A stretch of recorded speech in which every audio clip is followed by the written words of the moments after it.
শাম বা সিরিয়া এটাই কিয়ামতের ময়দান হবে। কিয়ামতের দিন লোকেরা এখানেই সমবেত হতে থাকবে।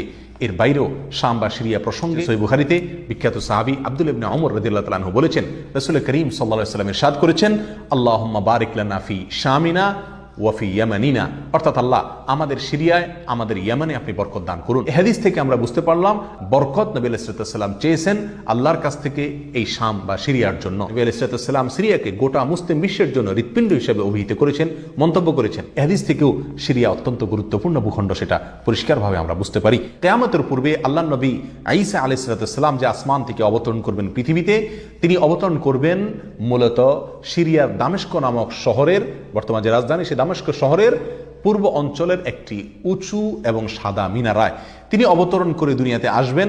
এসে সারা পৃথিবী জুড়ে তাণ্ডব চালানো দাজ্জালের বিরুদ্ধে তিনি লড়াই করবেন এবং সিরিয়ার এই লুদ নামক জায়গায় তিনি দাজ্জালকে হত্যা করবেন। মুসনাদ আহমদ সহ বহু